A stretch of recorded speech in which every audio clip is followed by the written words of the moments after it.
अरे तोरा मैं कीप साइलेंट काहे तरी सुतल बने अब भाई सुबह का खिसियाल जरूरी बा। हेलो इनके कनु बोल रहा है त तनी एगो चुटकिला बाउर कहले बड़े। हां महाराज कहले बा भोसड़ी वाला। हां यही तरह के कहा परोज रहे संतोष भेजन नहीं। हां जी परोज जात के कोईरी नु हवन बहुत गरीब परिवार के लड़का। हां महाराज घर में जब त लुगा से घेरल बा लुगा से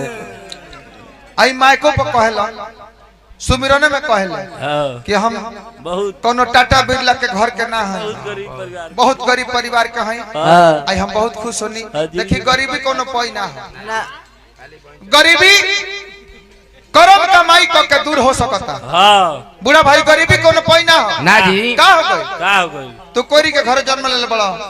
तार पैसा बा तार बेटी बहन महतारी सब्जी बेच के रोजगार कर ली तो से कोनो शिकायत के बात नहीं है ना वो पैसा तार मौसी अगर रमरेखा घाट पर अगर धंधा करते तो से कोनो शिकायत के बात नहीं है असनो परिवार चले के चाहता बोले तार बहन सोना गाछी पर जान वो अपना मौसी के रखला त के बोले ला ओकरा के रहो इनका एगो अपू भाई बने। हां जी उनकरे बियाह रहे। हां संतोष भैया तनी हेजे बैठ जा हेजे के बैठ जा लगन में हेजे बैठ ला पैसा भाई पैसा ला पोलाड भैया के नाम पर हाय पीयूष आ प्रिंस आ संग संग संतोष हाय भैया हाय हाय हाय 100 रुपया पुरस्कार बा हार्दिक अभिनंदन बा। हमारा शिष्य का आलू बहुत निमन रहला जान जी 9 की आलू रहलन आहा आहा भक भक एकदम मिसाइल हत एकदम फस बुझात रहल जान ने भैया जी संतोष भैया मजाक नहीं कर बहुत भक भक करत रहल ओकर त जरल बा कोई बाकी मिसाइल हत दिवेश भैया के घर है। अरे टाइट रहला भाई आल्टो बाबा अरे आटू बाबा एही तरह का के परोज रहे अपुआ के बियाह रहे लगन में एकनी के लगन में बियाह होला लगला बतिया एकनी का अम्बेडकर लगन भी है ना रे भाई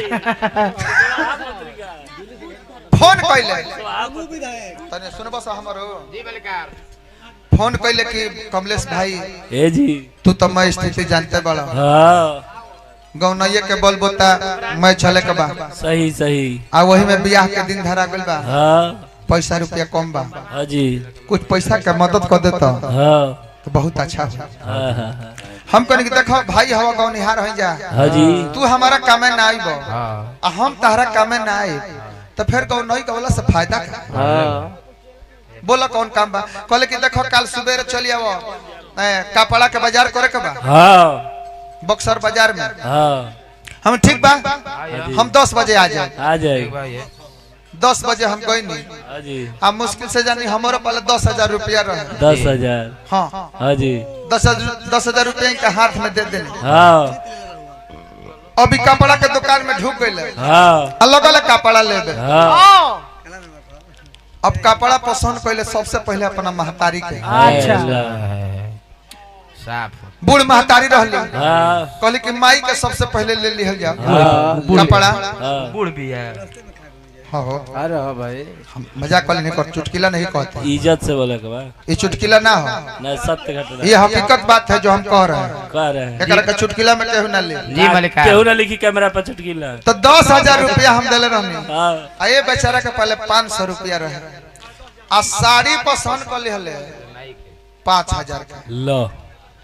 कल के कमलेश भाई हां माई खातिर तो 5,000 का साड़ी पसंद कर ले बनी बाकी फिर अब कपड़ा ढेर आदमी के लेवे के बाद घट जाई हां अब 5,000 में ई कहो हां कि हम माई के लिए कि बहनिया के लिए हां रुकी ना वैसे ही करो कहले कि 5,000 रुपया तो माइये के हो जाई हां अब बात जाई 5,000 10 रुपया हाँ। तो तू भाई जानकार बड़ा तू बताओ कि 5,000 रुपया बोल बा हाँ। तो माई के लिए हाँ। कि बहनिया के लिए हाँ। हमको कि तार तो बहनिया नया बिया हाँ। वो करके तो तार पाहुनो ले ली है और माई बूढ़ बिया कब मर जाऊ का तू लो ला ला भाई ला कपड़ा कपड़ा कपड़ा ला देखी हम जन बात को हम दुआर थी रहे कहनी कि देखो तारा पाहुन के तो तारा दीदी के तो तार पाहुनो ले ली है कपड़ा लता हां तार माई बूढ़ बाड़ी आज ना लेबो हाँ। आ काल अगर मर जाए हैं हाँ। तो तारा पछतावा रहे के बुढ़ापे पे हम लिहनी ना माई मर गई। अच्छा मैं गलती कहते नहीं। ना महाराज कपाड़ा कपाड़ा कपड़ा 5000 के लिया गया, 5000 के कपड़ा लिया गया, अब बच गए रहे 5500। तो इनकर दूगो बहन बड़ी से एकदम छोकड़ी चौकड़ी चौकड़ी खाली नहीं मन बियाह नहीं के भेलो कनी के अच्छा अभी गांव के संभाल ले सब। अच्छा खाली नहीं और कनी के पसंद कर ले 3-3000 के, हाँ अब पैसा रहे 5500 हाँ प्लाट भैया। हाँ अब 3-3000 के एक एक गो लहंगा लहंगा चोली पसंद कर रहले, अरे और वो साइज देख देख के कहते के ब्यास अब तो औरी घाटा हो गई। भूखा जी दूगो बहन सयान बड़ी सो हाँ आ कपड़ा पसंद कर ले बानी हम एगो में 36 एगो में 32 36 3-3000 के, आ 3 गो भगिनी हमार बड़ी सब हो जमाने हो गई बड़ी सब। हाँ तो हम कहनी कि सुन बहनियन के तू मत लो, लत मतलब तारा बहनी के तो तार पाहुनो ले ली ले लिए कपड़ा बा, ले लिए तार भगिनी बड़ी सभी जवान जवान हाँ। ओ कनी के ना लेब तो कनी कितना मन में बाबू लगी कि मामा बियाह करता रहे हमनी के ना ले ले। कपाड़ा कपाड़ा कपाड़ा तो का करो फैंसी साड़ी मजबूरी में बहनियन के अपना छोड़ के हाँ अपना दोनों भगिनियन के लिए लिया ले बक्सर बाजार में हाँ कपड़ा हाँ हमने कपड़ा कुछ ना कहो हमने कुछ ना देखिए